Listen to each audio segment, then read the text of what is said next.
Hi friends, welcome back to Jaya svantaillu అండి. ఈరోజు బోటి ఎగిరేస్తున్నానండి. చూసారా, మన బోటి ఇలా ఉంటుందండి. ఇలా ముక్కలు ఇలా కట్ చేసామండి. పేగులు కావాల్సిన పదార్థాలండి: టమాటా ప్యూరీ ఒక 4 పళ్ళు, టమాటా జ్యూస్ చేసి ఉంచానండి. ఇదిగోండి. పచ్చిమిర్చి ఒక 3 అండి, పసుపు ఒక 1/2 స్పూను, 4 స్పూన్లు కారం అండి, 2 స్పూన్లు సాల్ట్, 1 స్పూను అల్లం వెల్లుల్లి పేస్ట్, 2 ఉల్లిపాయలు కట్ చేసి పెట్టానండి చిన్న ముక్కలు, చిన్న చింతపండు అండి. మన కూరకి చాలా టేస్ట్ వస్తుంది చింతపండు వేస్తే, అందుకని చిన్న చింతపండు. ఇది మనం జ్యూస్ చేసి వేసుకుంటామండి. తర్వాత లాస్ట్న ఆయిల్ వేసామండి. కుక్కర్ పెట్టి ప్రెజర్ కుక్కర్లో వండుకుంటున్నామండి మన బోటి. పచ్చిమిర్చి వేస్తున్నామండి, ఉల్లిపాయలు వేస్తున్నామండి. ఆయిల్ వేసి కుక్కర్ పెట్టి ఇది ఆయిల్ వేసుకోండి. ఆయిల్ వేసి పచ్చిమిరపకాయలు వేసి ఉల్లిపాయలు వేసామండి. కొద్దిగా కరివేపాకు వేద్దామండి. మన అల్లం వెల్లుల్లి పేస్ట్ కూడా వేసుకుంటున్నాం. ఉల్లిపాయలు వేగిపోయాయండి. ఇది బాగా వేసుకోవాలి అల్లం వెల్లుల్లి పేస్ట్. మనకి అల్లం వెల్లుల్లి పేస్ట్ వేయింది కదండి. టమాటా బాగా వేగాలండి మన టమాటా. అది ఆయిల్ మనకి టమాటా వేగిందండి. పసుపు వేస్తున్నాను,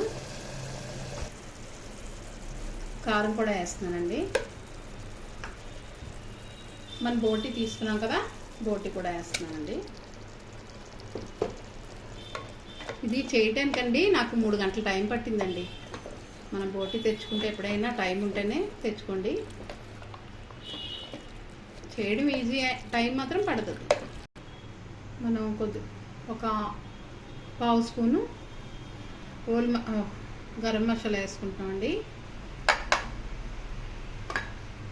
మనం కొద్దిసేపు ఇది వేపుకోవాలండి. మూత పెడుతున్నాను. మనం 5 నిమిషాలు ఇలా మగ్గబెట్టండి. ఇప్పుడు మనం వాటర్ వేసుకుందాం. వాటర్ వేసి కప్పుతో కప్పు వేసానండి. చిన్న కప్పుతో కప్పు వేసాను. కుక్కర్ మూత పెట్టుకుందాం. 5 విజిల్ వేయిస్తానండి. మూత పెడతానండి. 5 విజిల్ వేద్దాం. సాల్ట్ లాస్ట్ని వేసుకుందామండి. చింతపండు పులుపు సాల్ట్ లాస్ట్ని వేద్దాం. అయిపోయిందండి. 5 విజిల్ వేయించుకుందాం.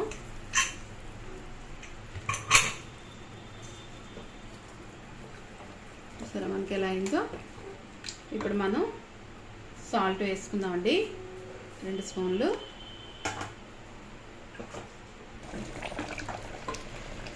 స్టవ్ వెలిగించానండి. సాల్ట్ వేసాను 2 స్పూన్లు. మన చింతపండు తీసుకున్నాం కదండి, ఇంకో 2 స్పూన్లు జ్యూస్ అయింది వేస్తున్నామండి. ఇది వేయడం వల్ల అండి మనకి 2 డేస్ మన కర్రీ పాడవదు.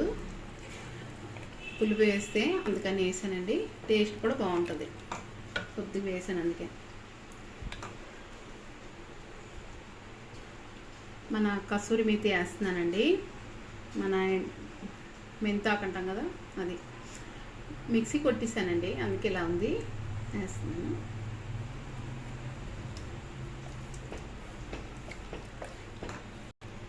మనం ఒక 2-3 నిమిషాలు ఉడికించుకుందామండి. అప్పుడు చూపిస్తాం. మనకి అయిపోయిందండి బోటి.